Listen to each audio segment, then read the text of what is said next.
Welcome, everybody. We are live. My name is Jason Aponte. I am Andrew Pasquini. We're working. That's it. We're working over here. That's it. Let's go Niners. Let's go Niners. Sprint Ride Option Podcast. Hello. It is a new episode of Sprint Ride Option Podcast. I accidentally punched the plant that's hanging above my head here. That's why I look so confused. I am Andrew Pasquini, joined as always by a man I would never slap at the Oscars, one Jason Aponte. Jason, how you doing today? That was fast. Way to get that out of the way. Yeah. And I mean, just prepare to be slapped Will Smith meme to death. So, I mean, hey, you know what? Let me make my joke then. While you're here, Will Smith that like button. Make sure that you Will Smith that subscribe button and you hit that notification bell. Join the Spicy Squad. We did our first call-in show yesterday. Andrew was very nice enough to join me. It was a lot of fun. We had a caller from Norway. That was really cool. It was 3 o'clock in the morning. But yeah. So but yeah, make sure you do all that. And yeah, Will Smith that like button. But Andrew, how are you, buddy? Dude, I'm fantastic. Honestly, the Spicy Squad was very fun to do. Get to talk to some people. It's really cool to be asked, who's your breakout star of 2022? And I said Aziz Al-Shaair very excitedly. But then I said, maybe a little deeper one. Let's talk about D Ford. Let's put that positivity out there about D Ford. That positivity lasted all of about 12 hours, which I'm sure is something we'll talk about here in a minute. Jason, I love these podcast episodes that we do. I 100% do. I love the episodes where we get to talk about things that were talked about, and we get to put our own spin on it because there's no wrong way to take what John Lynch said. There's no right way to take what John Lynch said. We're just going to take it and we're going to talk about it. I'm very excited. I love these episodes. And we're probably going to do one tomorrow with Shanahan. What a time to be a 49er fan. It's like deja vu all over again. And the drinking game that I suggested on Twitter should be done when you're home. You cannot do it anywhere else, and you cannot do it early in the morning. So what I was saying is perhaps we do a private stream where we watch the Shanahan press conference and take a drink every time he says, So we would, it's going to be. Go ahead. You said 7:45 Eastern. A.M. Eastern time. My yes. guy. I mean, I guess 5 o'clock somewhere, 5 a.m. No. I mean, I'm not doing it at that time. I have to get really ready for school. I have to go take her to school. So this is going to be, again, I'll do the replay later on at night, my time when Avery's asleep. If I dare do it, just remember to tell my story and remember me as a peacemaker amongst 49ers fans. Yeah, listen, I think the important thing to say before we dive into all these John Lynch quotes, because there's a lot of John Lynch quotes to be talked about. Kind of the thing I say every time we do one of these. Everything is a lie until it's the truth, and everything's the truth until it's a lie. So keep that in mind. By the way, I see Matt McCoe's in here. I made a mistake last week. I misunderstood how Jimmy Garoppolo's no trade clause worked. Matthew McCoe's called me out. I clarified it with, Rich Madrid and Javi and all that stuff. I was wrong. So Jimmy couldn't have knocked down the Washington trade offer with his no trade clause. He could have done it out of the kindness of his heart. That's what John Lynch and Kyle Shanahan are trying to do, is out of pure love, give Jimmy where he wants to be. So right now I was incorrect. I was wrong. And I like to hold myself accountable. It happens, bro. Yes. I mean, I called the season, and people just stop they'll never forget that. So, like, whatever, it happens, bro. So thank you, Matthew McCoes, for holding me accountable. I appreciate that. Jason, do we want to dive into some quotes now? And obviously, that's what we're talking about. That's what happened. So we're gonna start with the person that everybody was waiting for John Lynch to start talking about, Alex Mack, and that's the first positive one of the day. Let's talk a little Alex Mack on the podcast. A lot of concerns on the 49ers offensive line. One of them being the center position, another being the right tackle, another being every position that's not Trent Williams' position. So let's calm down a little bit on the center position. John Lynch was asked about, wait a second, I have the wrong link up. I don't know what happened. I typed in Alex Mack and this is what popped up. Anyways, long story short, he's training like he's coming back. I won't speak for him, but all signs are him coming back to be part of us. There we go. I think this article linked the wrong tweet because I read a D Ford quote, and that wasn't the quote I was looking for. Anyways, long story short, this is why we do live podcasts, my friends. Long story short, it looks like Alex Mack is indeed coming back for the 49ers in 2022, which is the first piece that we needed to know with this offensive line. I'm very frazzled right now because I read the wrong quote. So, Jason, I'll let you take over the Alex Mack stuff. No, you're good. I mean, now it's left tackle at center. It seems to be left guard because of Aaron Banks. Right guard seems semi-done. I think right tackle becomes the only one that now we have to figure out where Mike McGlinchey is, because he's just been attacking everything from what John Lynch told me and told us at the Combine. So, I hope that means that he's actually ready to go. But, I don't know what that actually means in layman's terms at times. Like, he's just attacking things. Okay, cool. But that's good. That's definitely good news. And that wouldn't stop the 49ers from investing in interior O-line. Someone who was very versatile, could play guard, center. Yeah. Cole Strange, Chattanooga, looking at you, buddy. There's plenty of other guys that they can do that. So I think they should do it anyway. Obviously, if you know that Alex Mack is back for one last ride, run it back. Revenge Tour 3.0. Get worked, everybody. Just run it back with the same roster. Who cares, man? Run it back again. Hey, do it again. Do it again. At least they'll get Jaquiski Tartt back, which is something this podcast. All right. Now you might get me now with that one now. Yeah. Another year of talking about Jimmy Garoppolo for another year of Jaquiski Tartt. Is that a trade we make? Yeah, I would. Because I like Jaquiski Tartt. We're a little biased. We're a little biased toward Jaquiski Tartt on this podcast. That's okay. Yeah, listen, man. Alex Mack, I know obviously the physical standpoint, like he's 36. He's not getting any younger. He's been on the wrong side of 30 for most of my adult life, which is okay. Life happens. Everybody ages. But what Kyle Shanahan, the value he has there is a guy who knows the offense, the guy who knows the we can't run it back. We don't have River Craycraft. That's a very good point, G. Thank you for pointing that out. Makes it hard. A lot of other people have left too, so that makes it even harder. But having Alex Mack, I think, is a good thing for this offensive line, just because he knows what's going on. The signing, when they made the signing last year, it was never about his physical ability. It was about his ability, between the ears, what he brings to an offense, the knowledge he brings. He's been in the league for a very long time, so it's a positive, not just because it's Alex Mack, but it's also positive that we can take one less question mark off of this offensive line. At least it feels like it, right? Hasn't been official. Alex Mack hasn't said anything. This is just what John Lynch is saying. Everything's a lie until it's the truth. Everything's the truth until it's a lie, blah, blah, blah. But if John Lynch is to be believed in this instance, one less question mark on the offensive line. And I think that's a very big thing to have when you have a quarterback who is entering his second year of his NFL career and needs as much help as he can get, just because it's always good to give young quarterbacks what helps. Jets out there to be signed right now. Will Speed. He's not even under contract with the Chiefs right now. And run it back. Run it all the way back. That's a good transition into another deal that was done today that all 49er fans needed to see. And that was Ross Dwelly's back, guys. He's definitely going to be back. He signed a 1-year deal. He's back as well, too. So prepare yourself for about 14 targets in the season. And, I mean, they are going to be electric targets over 17, 18 games. Like, it's going to be electric. I promise you, man. Like, if there's one thing the 49ers know how to do, it is to get the ball to Ross Dwelly and get him involved whenever he's on the field, man. Always. I didn't expect that angle to be taken. I appreciate it. It threw me off. I was trying to come up with something witty to say really quick, and it didn't happen. I'm sorry. I'm just I'm in a funny mood right now. This is a fantastic episode because you're seeing how hard my brain has to turn on live episodes sometimes, and this is what we're seeing. So we got the Alex Mack talk out of the way. I think that was pretty quick. Another big name that people really, expecting us to talk about at a key position, D Ford, which is me kind of teasing what I said yesterday. I had a lot. I shouldn't say I had a lot of hopes. I had hopes that maybe we live in a world where D Ford comes back and they're feeling good and he's healthy and all that stuff. Whatever door was cracked open on that, I think the door shut. John Lynch on D Ford.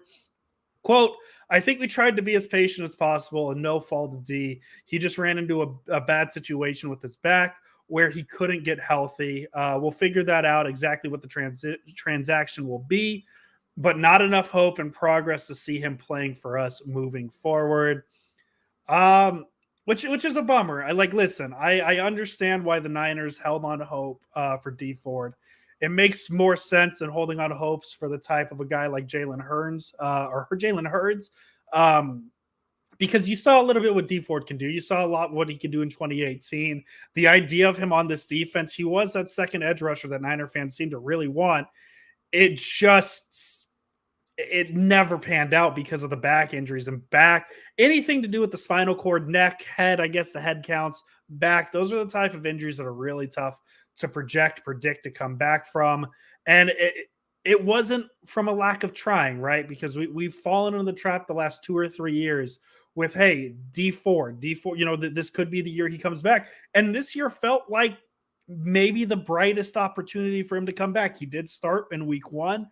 He got some snaps, and it just never happened again. So this one's a little bit of a bummer, especially as somebody who had high hopes for D Ford coming into the team in 2019. Obviously, each year kind of regressed in terms of what he can bring to this team. But it was a fun idea. It was a very, very fun idea, and it just didn't work. And sometimes those things happen.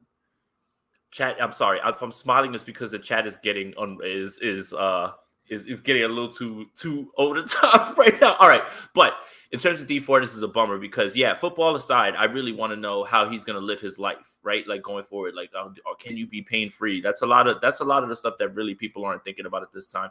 The 49ers and D kind of knew what it was.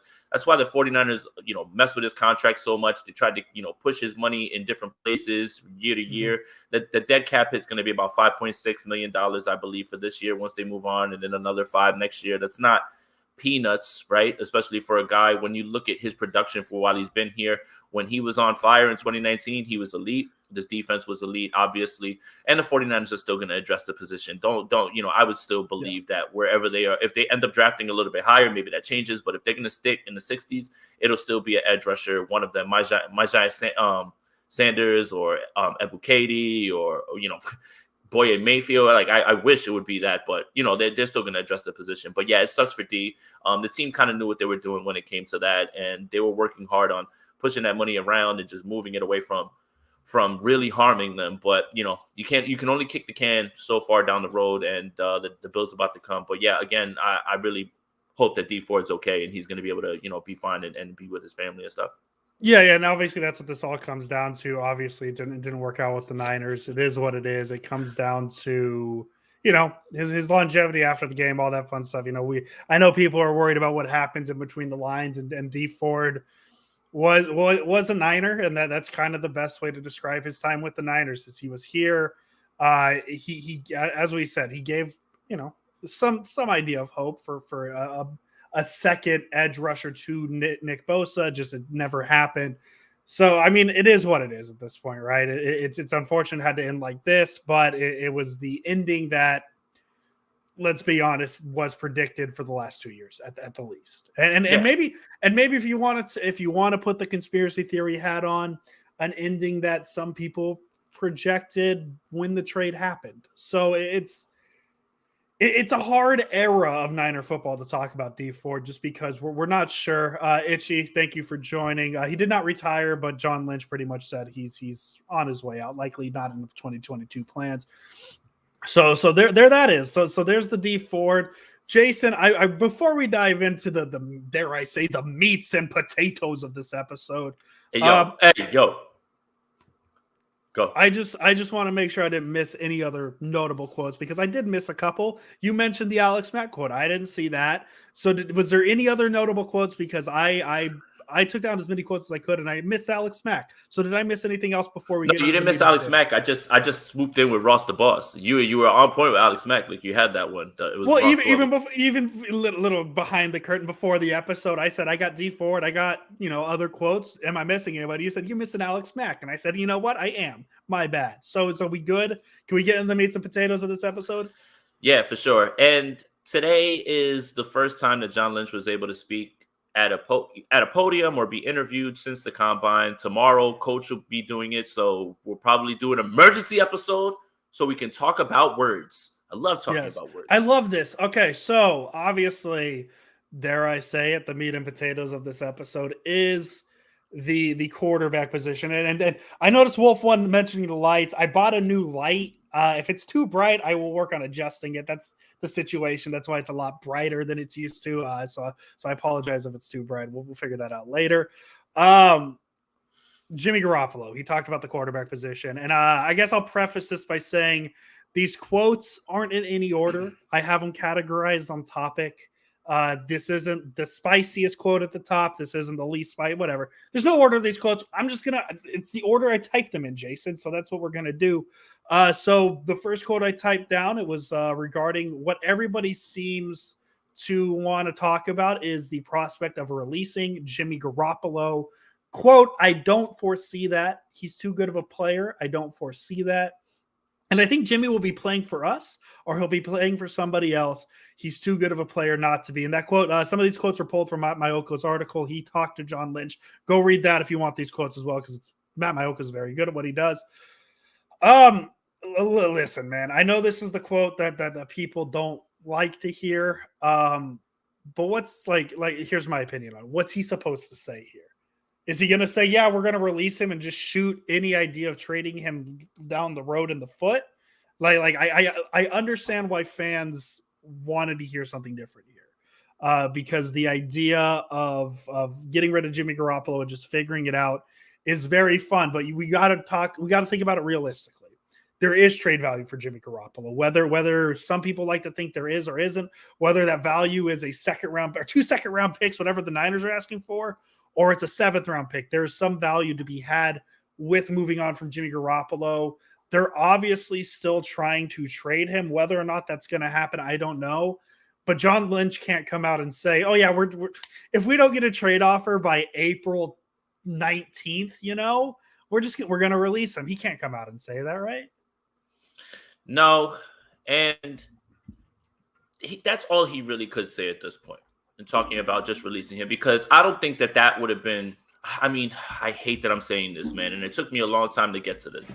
I don't think that's the right move right now in March. I get it, guys. You want to sign guys, but there's way to move things around. You can extend Jimmy Ward. You can create cap in other ways if you have to, and that doesn't necessarily mean that Jimmy's going to walk into OTAs or training camp. What I really want to say about the situation is this: the situation that they're in has a bunch of circumstances that some were in the 49ers' control, some weren't. But nobody feels good right now. John Lynch doesn't feel good. The front office doesn't feel good. Jimmy Garoppolo doesn't feel good. This is a no-win. Like, nobody is like, we've got the upper hand. They're pretty much just in the spot that they're in. One, a little bit based on their own decisions. And two, unforeseen circumstances that we have outlined, right? Tom Brady coming back. Now the Bucs all of a sudden don't need a quarterback. Deshaun Watson moves. Now all of a sudden Cleveland doesn't need a quarterback. And some of the way that these things happen, like, nobody could have foreseen Pittsburgh saying, you know what, we're going to take a chance on Mitchell Trubisky and pay for him. Marcus Mariota is going to go over to Atlanta. Matt Ryan is going to go to Indianapolis, and Atlanta is going to take on this horrid cap hit to move him. All of these things were unforeseen. And this whole report about the 2 twos, you knew that wasn't true. And you knew it wasn't true when you found out who wrote it and who said it. It was Mike Florio. And when Florio says it, you should know right off the bat that it's not true at all. It just wasn't.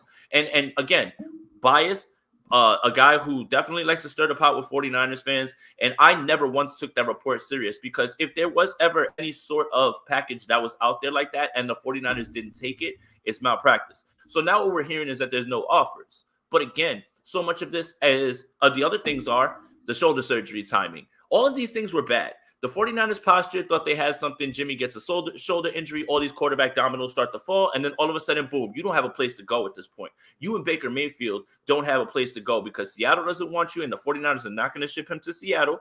And Carolina right now, they're already paying Sam Darnold. So that would have to be something that they maneuver. And unfortunately, the 49ers might have to take him. I know that Brad wants Brian Burns, and that'll be dope. But let's speak it into existence. Yeah, but that's the thing, is all of these circumstances, whether it's self-inflicted with the way the 49ers have kind of held it, or just things that were unforeseen, has put this team in this situation right now. And right now, this front office, they don't feel good. Jimmy Garoppolo doesn't feel good. Nobody feels good right now, because all of these things that you talked about, at the end of the season, farewell speech, all this stuff. I was here to do this and here to do that and move. Now, you are putting yourself in a position where you're hoping something happens now at this point. But I still don't think that they will cut him just because that he's still a valuable starter in this league, whether other people want to start other guys. Or like, I believe he's better than Sam Darnold, but Carolina's already picked up his 5th-year option. Yeah. So it doesn't make sense to make that move and take on more money for him. Yeah, I don't think we can comfortably have the cut conversation maybe until July. Let's just be realistic about it, because the Niners are going to do what they can to try and move him. Because if they cut, like, I get what people are saying about the salary and all that like stuff, and that's a quote we'll talk about here in a minute because he kind of touched on it. But the Niners aren't going to cut him because there's still time to get value out of him. Cutting him is a loss for the 49ers. With the way they have marketed him, the way they have presented him to the league, what they've may or may not have asked him for. Listen, let's pretend this 2nd round pick idea is what they think the market is for Jimmy Garoppolo. That's a far cry from just getting nothing for him. And there's a lot of wiggle room in between those two options. If they end up releasing Jimmy Garoppolo, especially at this point, it's a loss. And I understand the salary cap gain. I get it. It's great and all. It's not going to go the way you think it is. It's not like the Niners are going to cut Jimmy Garoppolo tomorrow and Tyrann Mathieu is going to be on the Niners the next day.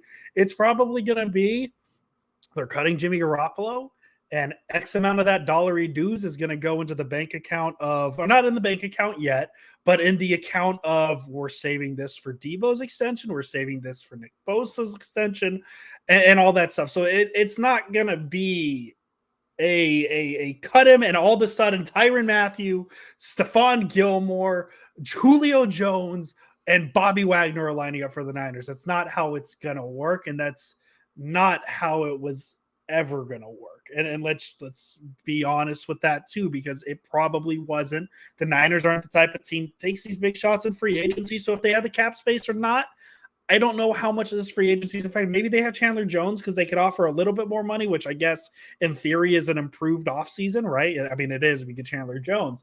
But they just don't. It's not something they need to do yet. It's just not what they need to do yet.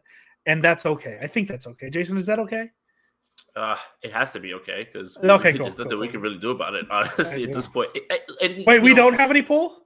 None. We don't? No, I mean we made them change from Mech. That's probably why Jameis Winston's not on the Niners yet. You go. You're right. We don't have. There you go. There you go. The thing is too is it's the. All right. I mean, we just talked about the whole not cutting him or anything like that. Do you have the quote up about the salary cap and how Jimmy affects the salary cap? I think we have the exact same quote in mind on Garoppolo's. Well, we'll move to that quote now. Yeah. On Garoppolo's contract affecting free agency. Let's hope we agree here with this is the quote you're looking for. Quote: we had to do some conversations for free agency just to free up some caps room. But I think people who think that our free agency plans were derailed by that, this was our plan all along. Was that the quote you were looking for? Yep. Perfect. That conflicts and contradicts exactly what he said at the combine. And I have that quote. If we have two of them again, Jimmy and Lance, and let them go compete, then we're happy to do that as well. And we're capable of doing that with our cap, Lynch said on March 3rd. There are certainly trade-offs, but we budgeted for a lot of different things with plan A, plan B, plan C. And one of those scenarios, a couple of different of those scenarios, has included Jimmy. And so, yes, we can do it.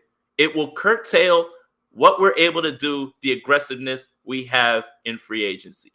I present both of those quotes with no context. And I just, with no answer, no opinion, nothing like that.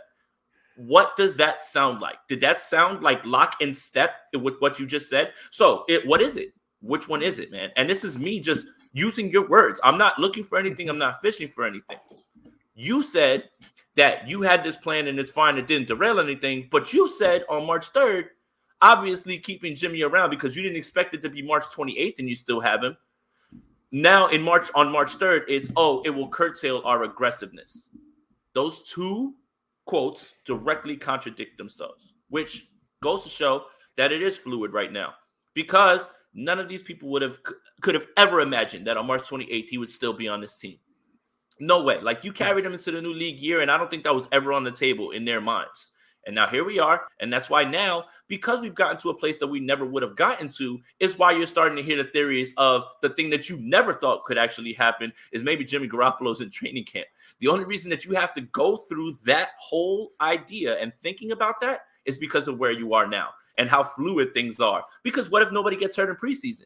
Now, did it sound like that was something that they're going to cut him for? And then they can always do the same thing. Well, not the same thing. They can do this thing, and this is the one that bothered me the most because it scared me when I first heard the words uttered, was when Jed York said, 2 years, we're prepared to keep Jimmy Garoppolo.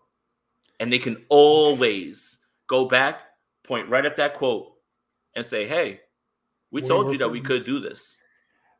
And John Lynch's quote on March 3rd, kind of like, not to pat my own back, Jason, it proves the point of, it's the truth until it's a lie, and it's a lie until it's a truth. Because on March 3rd, that quote's probably true because in their mind, Jimmy Garoppolo is going to be gone, right? And there's no way they planned on it being. There's no way they had it planned that their calendar was going to turn from March to April with Jimmy Garoppolo on the roster. So in their head, they're telling the truth at that moment. Time ends up, that was a lie, right? And that's kind of what I mean is there's some value to all these quotes. It's what they believe in that moment. And it ends up that time changes, and all of a sudden Deshaun Watson's a Brown, Matt Ryan's a Colt, Marcus Mariota's a Falcon, Jameis Winston's with the Saints, Mitch Trubisky's in Pittsburgh, Russell Wilson's not even in Seattle. What the hell's going on out here?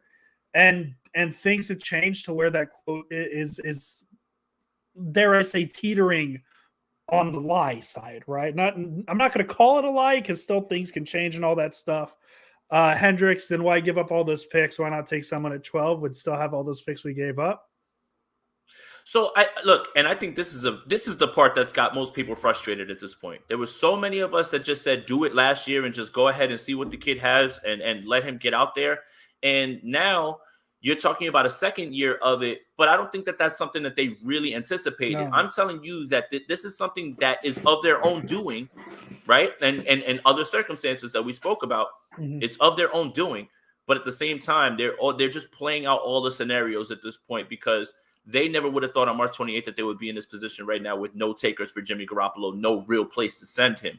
And I think that's why they're bringing this up. Do I believe that he goes to training camp? I'm going to sit here and say no. And if I'm wrong, I'm wrong. But I'm going to say no. One way or another, I don't think you can do this again because I don't really think it's more about the money. Like, because people will say, well, he'll be there and maybe and I would believe that Trey beats him in a training camp battle this time, in a second time. If they actually gave him a chance, I think Trey beats him. Now he becomes a backup, and you guys are looking at the price tag, and I just don't know. I don't see that is a whole big headache, right? Because as soon as Trey Lance started getting those red zone plays, players went and they complained, right? And like even Jimmy after the Detroit game, if you go back and you listen to that press conference, he's like, yeah, Kyle called it in.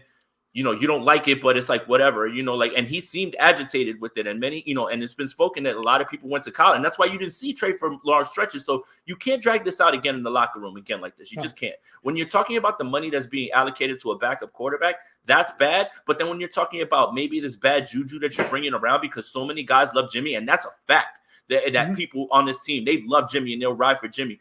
I don't think all of them would just be like, it's a business. Like, we got to move the other way. And that's just something that I'm speculating on, nothing that I know or anything like that. That's what I'll say about that. And the scary thought is, Jason, just to scare people, we like to be a little less spooky here on the Sprint Right Option podcast. If the situation where Jimmy Garoppolo comes to training camp and it's very much on the table that he's going to be on the roster, there's no quarterback competition. In my opinion, there is no quarterback position, or excuse me, there is no quarterback competition. I know words. Because if you thought people losing their mind at the Niners giving Nate Sudfeld $2 million guaranteed to be a backup quarterback or whatever the hell it is, the conversations aren't going to be much easier with a $26 million backup. So I think that's the point they're trying to prevent this, and I don't think it's going to get to that point. Because I don't think he's going to be on this roster come the serious parts of training camp and all that stuff. Because if he is, there is no competition. Jimmy Garoppolo is your starter. You're You're not paying $26 million. You will pay $26 million if it doesn't work in October for him to be the backup, but you can't go into the regular season with him as a backup. That's just a horrible, horrible waste of assets in terms of money. What I'll say is this. I think that the angst that's growing a little bit would have been calmed down today if John would have said, hey, the possibility that Jimmy is here, but we're rolling with Trey. We're rolling with Trey. Like, we're going with him. He's starting. Like, all indications, that report that Jeremy Fowler put out about all indications are for Trey Lance that he's the guy. Why not say that? Why not throw that out there just real quick? Like, hey, still, we like what we have with both of these guys. He prays on Nate Sudfeld, but you can't tell anybody, hey, we're moving in this direction. He just said if he's making the strides, that's the part that, like, if you really wanted to squash this out, you really could have squashed this out. Like, you could have said, listen, Jimmy's here as of now. We're gonna keep working. Where the thing is fluid and everything, but we're moving with Trey. Like, we're going in the direction with Trey, and we have indicated that he's the guy going forward, barring some unforeseen circumstance. What's so hard with saying that? What's so hard with saying that? Would have been cool if somebody asked to, but right. Well, neither here nor there. Tony, go ahead. Tony, thank you for the donation. Do you see any reason why Jimmy Garoppolo would want to be with the 49ers going into the season? I could think of a piece of paper with 26 million reasons why and Jed York's signature on it.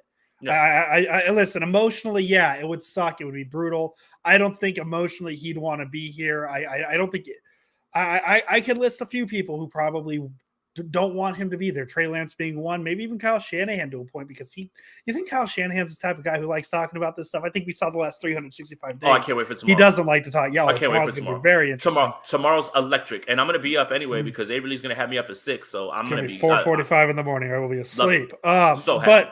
But emotionally, probably not. I think he's checked out. I think we saw that a little bit with his last press conference. At the same time, though, I don't think he's going to mind that much when the checks be writing or be written to him. So yeah, and he doesn't have to restructure anything like that. And if they cut him and he can't pass a physical, we know about all those things. And if you cut him, then he gets to choose where he goes, and he can get paid somewhere else. So who knows, man? Like, it's just, again, there's a lot to what I want to say is this. The angst that's building right now with everybody and the nervousness you have, I'm joking around on Twitter about it. I think you should too as well right now, because it's still only March. Like, there's so much to play out still. It would be crazy to think that something is set in stone when something that's happening right now, we never would have been able to think that would happen, especially when we heard what was being said on March 3rd, or even prior to the shoulder surgery. Things would have been moving in a different direction, I bet, if you would have asked everybody, but it's not. Same reason that I'm saying that there's no way to know what's about to happen with this. The 49ers would never make things easy, and they're just moving through it right now, because it can never just be, hey, you want Jimmy Garoppolo? Yeah, okay, we'll give you this. Oh, okay, we're shipping him over. It's never just as easy as that. They have what they want. They feel like they may have something, and I think the discussion becomes more about, how do you value Jimmy Garoppolo, and how does the rest of the league value him? And I think that discussion should be prefaced with what we talked about earlier. Baker Mayfield on the move now. Deshaun Watson was actually moved. Like Russell Wilson's moving. Aaron Rodgers is back. Tom Brady is Nobody back. Expected Matt Ryan to not be on the Falcons. Right? Exactly. Like things like that. Jameis goes right back to the Saints. Mariota takes the Falcons job. So all of those things have to factor into this. But right now, I'm not going to sit here and say, be like, oh man, he's going to be back and this is going to be annoying. You just have to lay out the scenarios, because right now we have no idea what's happening because of where we are, which is, we thought we had an idea where we were going. Let me clean up the last two quotes I put under the Garoppolo's contract affecting free agency, and then we can dive into other quotes. Kiana Martin is going. I don't know if they said officially where she's going yet. MLB Network. MLB Network. Okay, so that's where she's going. Congratulations to her. That's a great gig. MLB Network. If she's on that time slot of what's the show they have late at night? Their highlight show. I would be for it, because I watch that show a lot. The baseball highlight show. I forget they have MLB Network.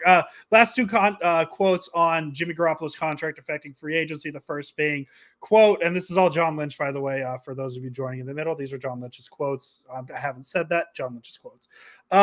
Quote, we've kind of had an all gas mentality since we've been here. So there needed to be a wow, I cannot read. Restart. Everybody rewind the last 10 seconds of their mind. Rewind, never happened. Quote, we've kind of had an all gas mentality since we've been here. So there needed to be a come to balance for us. In free agency, we knew we were going to have one big bite, and that was our corner, Charvarius Ward. I'm assuming that's who he's talking about. And then the other quote, our plan was our plan. We were able to do everything we intended to do in free agency. We knew we wanted to fill that corner role and another number of other deals that we could piece together. That was the plan, whether we had Jimmy or not. So there's the quote. Hey man, that's pretty good. Hey that's man, it's gotta good. be extra fun with the Super Bowl title and seeing everything going on. Good. Hey man, like claps for you, man. I'm happy you're having a good offseason. Yeah, no, and I'm happy he's having a good offseason.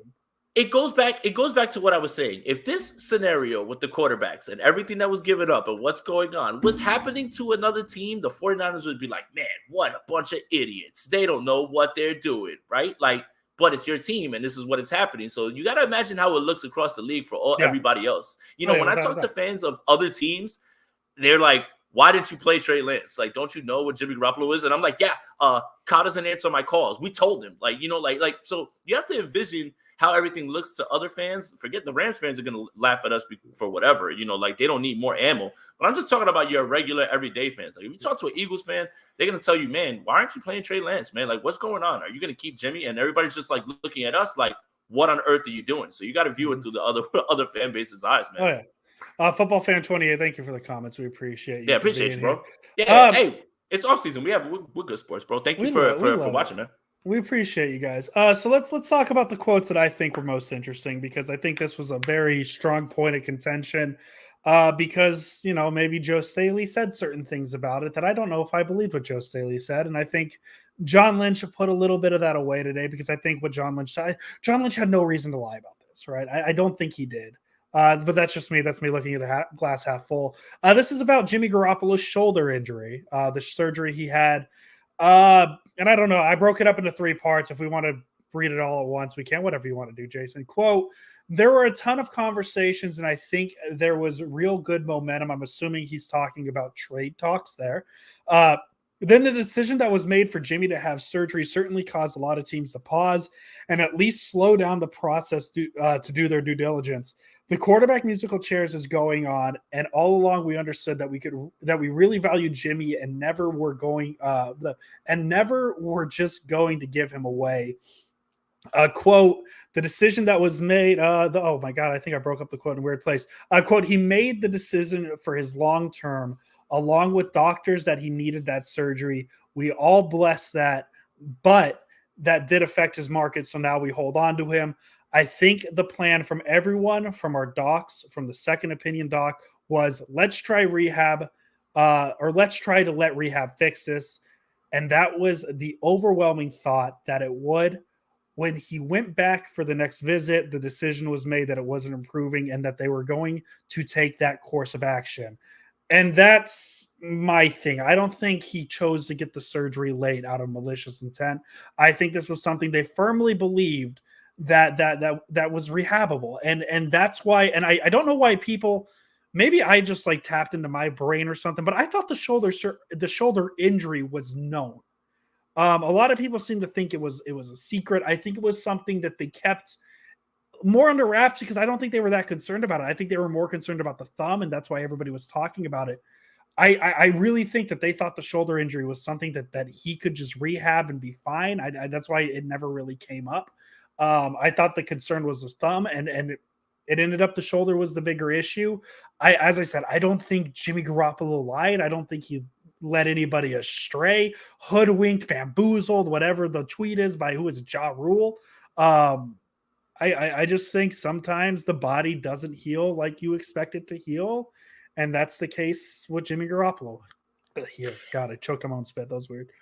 And it's funny because you could look at it that way and you could say, I could totally see how people could get it twisted and do that. And listen, if anybody loves a good conspiracy theory, it's myself. But I'd ask the people that are listening, I'll ask you, Andrew, let's just say you had a shoulder injury. You don't play professional football, though. You're just a regular guy. And they tell you, hey, let's try to rehab it so you can avoid surgery. What would you say?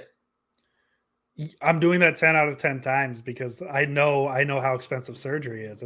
Or you know how many. All right, so if you can not go under the knife, right, and you know things can happen. I'm not trying to put bad juju out there. It's just you would prefer not to, right? Like you would prefer not to, because if you do it, you rehab, maybe you cut your time in half, then all of a sudden you're back to normal Yes. as long as everything goes perfectly. I really do believe that that's what Jimmy Garoppolo was doing. Again, these circumstances that they're in, some of it is their own doing with either the overvaluing and trying to do him a solid and, hey, can you go to Washington for us? And that's all right. We don't care. It's cool. You don't want to go there. We'll find you someone else. And then all of these things, they're ill-timed, and they can be conceived as, oh, he did this out of spite. He did this on purpose. I don't believe that in this instance. And I just believe that, again, the decisions that were made and everything that has been happening and all the dominoes that fell the way they did is the reason that you are literally in the spot that you're in right now. Again, some of it's their own doing, but some of it is stuff that they really can't control. And I don't believe that Jimmy Garoppolo did that on purpose. So, I mean, I'm sorry. I'm sure probably everybody thought I was about to jump off with the conspiracy theory. I just believe that if you have a chance to avoid surgery, I would. I mean, and imagine as a football player, which is going to knock you out until July. So, I mean, I just think that's just my opinion. Everything that went wrong that could have gone. That's like three or four. That's like three or four good Will Smith ones. Everybody makes today's episode. Get it out. Get it out. This is the episode. The Will Smith thing is going to be irrelevant in 2 days. Nobody cares. Get it out. We'll get it all out today. That's what I did. No, man, listen. Everything that could have gone wrong this offseason for the 49ers in terms of the quarterback position went wrong. And I want to lean so hard on I love that everybody thinks that the Niners did this on purpose for whatever reason. Everybody's entitled to their opinion, and there's probably some truth to it. I just think that this was just such a, dare I say, a book series I loved, a series of unfortunate events for the San Francisco 49ers. Because nobody predicted Deshaun Watson, that situation was going to come out the way it was. Tom Brady, there's probably some inklings that he was going to come back. Nobody really saw Russell Wilson getting traded yet. The quarterback market the way it was, Toxic Runner, thank you for the comment. Regardless of shoulder injury or not, I feel like we'd be in the same situation because let's all be real. When a team is set on getting rid of a player, they do it quickly. Lynch wants to keep with Jimmy. You lost me a little bit at the end. Let's be honest. But there is a world, right, where all of these things happen and the 49ers have maybe priced themselves too high. And you know what? Washington says, all right, that's too much. Actually, we'll go to Carson Wentz and all the pivoting and all that stuff. So there is a world where even if he was still healthy, maybe there's teams that don't want it, right? Like, so I guess that's the part that I took from that. Oh, the Lynch wants to keep Jimmy part. I don't think that's true because I think if you can, we've been doing this for a year and a half now, right? The Niners and this Jimmy Garoppolo thing. I think John Lynch would have preferred today to not be asked about Jimmy Garoppolo. And I think Kyle Shanahan tomorrow would prefer to not be asked about Jimmy Garoppolo. As I said, the Niners have made this bet and they have to lay in it now. I don't think they want to keep Jimmy Garoppolo. It's just the situation. I just think everything lined up as poorly as humanly possible.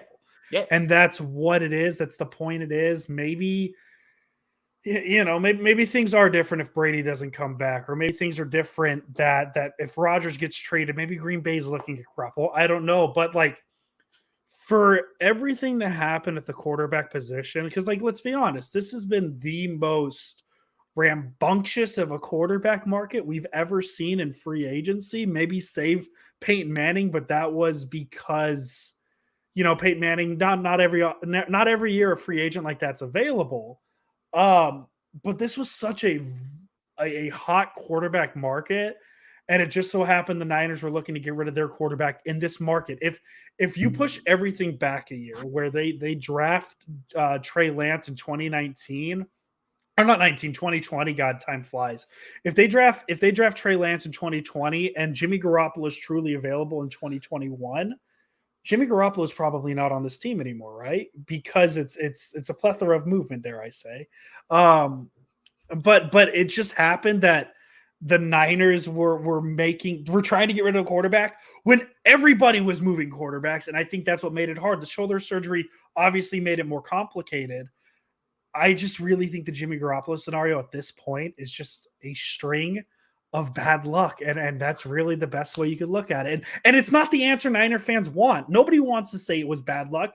Everybody wants to believe that the shoulder surgery messed it up, or John Lynch isn't doing anything, or the market is a lie. There is no market for Jimmy Garoppolo, or I just think everybody became available. Andrew Pasquini was even taking calls for quarterbacks, and that's how wild it was. So Y'all are killing it with the Will Smith stuff in the chat, man. They're just going in. It was just a tough off season. And Hendricks, I see what you're saying about Wentz. I would say Wentz has a hotter market because he is younger, and there are some coaches that they're going to tap in and say, yeah, we can figure out what he's missing. Jimmy Garoppolo, like, we're past that point. Everybody knows what Jimmy Garoppolo is. You know what you're getting with Jimmy Garoppolo. Carson Wentz, Jameis Winston, Marcus Mariota, Mitch Trubisky, you can spin zone your brain into saying, we can make that guy better. I think there's 32 head coaches that look at Jimmy Garoppolo right now and say, we know who he is. We're not going to make him better. We're not going to make him worse. We're comfortable with him. So there's my spew on it. There you go. And this is a great point by Twin Empire. If a top 15 quarterback has shoulder surgery, they would be traded regardless. But that's implying that Jimmy Garoppolo is a top 15 quarterback. I have an interesting theory, actually, something that it's just me putting things together. Maybe you guys will say, Jay, you're stupid, you're crazy. It's a little bit past your bedtime. You're probably, not thinking correctly. Does John Lynch love Jimmy Garoppolo because he reminds him of Brad Johnson so much and they won a Super Bowl with the Bucs? Going way too deep. What? Wait. I mean, they won that largely with defense and largely with running and in a Hall of Fame defense, right? Warren Sapp, Brooks, Dexter Jackson was the guy who won the Super Bowl MVP that nobody even knew. John Lynch, Barber. I'm just saying, like, are we starting to put the pieces together? Like, he's trying to help Jimmy Garoppolo out because he sees, man, that's the guy that helped me win a Super Bowl, and that's why I got a ring. Like, do you see me, Andrew? You see where I'm going with this, man? This is high level stuff here. I don't disagree with you. My reaction is strictly that was not in my brain, and now it's in my brain, and that's what you've done to me. Now I'm thinking about that, and that's why I'm annoyed. I don't disagree with it. God, JK. Killing it, man. JK just with bangers every time. Oh, yeah, the chat's lit. The chat's on fire. We're having a good time. This is a good episode. I want to make my joke that I made earlier in the year about John Lynch. I'm not going to do that. That was a text between Jason and Rich and all. I mean, sure. Yeah. Let's say he reminds him of Brad Johnson that much, and that's why we're here. Oh, no, I mean, he feels bad. That's the easiest explanation we have. I like it. He feels bad, like he's like jumping in front of all the swords and everything, and he's just like, I think he's just like, man, I remember him, man. You would think if he's trying to make it like the 2020 or the what year was that, 2001 Buccaneers, you would think he'd try and bring back as much good defensive players as he is, but it doesn't seem like they're really pushing towards Jaquiski Tartt at this point. Well, that sucks, and that stinks. But yeah, and Twin Empire, again, you make a great point. It's right after John Gruden comes over. Tony Dungy had that team going, and John Gruden, they play in the Raiders, and Callahan didn't change any of his calls, and they literally knew what was coming. On top of the fact that they had Hall of Famers, they probably were going to walk away with that game regardless, even though that offense, Rich Gannon was the MVP that year. But yeah, I mean, it's just funny how things work. But I'm just being silly a little bit, man. Like, maybe I'm not. Maybe there's just a little bit to it, but like, I'm just trying to put like lighten the mood, just because there is a lot of doom and gloom right now. And there's only things you can really do right now are just be black and white and just look at the situation for where they're at. Again, we talked about it. Some of this is their own doing. Some of it is circumstances that they can't control. But here's where we are. And again, outlining further plans down the line is just basically going through all the options. I mean, that's what I would do if I was in a front office. I mean, if I was in a front office, all I would do is sign every single player, win every single game. Yeah, just figure it out later. Yeah, and just figure out the cap numbers later. Like, who cares? Tyrann Mathieu, Chandler Jones, Julio Jones. We're signing all you guys. There's no cap. You just put him on that Deshaun Watson contract where the $1 million just doesn't really hurt when he gets suspended for the season, things like that. But that was on accident. Browns didn't do that on purpose. I love this podcast so much but actually, I had to dig into that a little bit, and they actually do that. They did it with Myles Garrett. They did it with Jarvis Landry in the first year, but it is suspicious, and they definitely knew what they were doing. Sussy, everybody knows. Yeah. Anyways, I love this podcast because I didn't expect the name Rich Gannon to be mentioned, but here we are. Appreciate you, bro. So, I mean, I guess we've somehow gotten away from the quotes. I think we covered everything. Mm-hmm. I think we've gotten all the quotes, and we've kind of been loose with it. I think the only other one I had was Garoppolo's value quote. We were always going to hold true to what we thought his value was, which not a bad thing. Not a bad thing, guys. Like, that's not a bad thing. Right now, we hold on to him. I think we're fortunate we have 3 quarterbacks that we believe in. That is a sentence. In Trey, Jimmy, and Nate Sudfeld, some people are looking for one. I think that's a position of strength. I mean, he had us in the first half, not gonna lie. That's a good meme. I mean, but to be fair, let's try and spin this positively. I like to spin things positively. Oh, you're gonna spin it positively. If having because what do they say? If you have 2 quarterbacks, it's a problem. Or if you have 3 good quarterbacks, you have none. Yeah, no. If you have 2 good quarterbacks, you have none. So if you have 3, listen, I guess my takeaway from this quote is: does that mean Nate Sudfeld's getting snaps this year? Because if he's on the same level, if he's mentioned in the same sentence as we have 3 quarterbacks we believe in, Trey, Jimmy, and Nate. All right. Here's how you know what the 49ers were thinking and what was being done.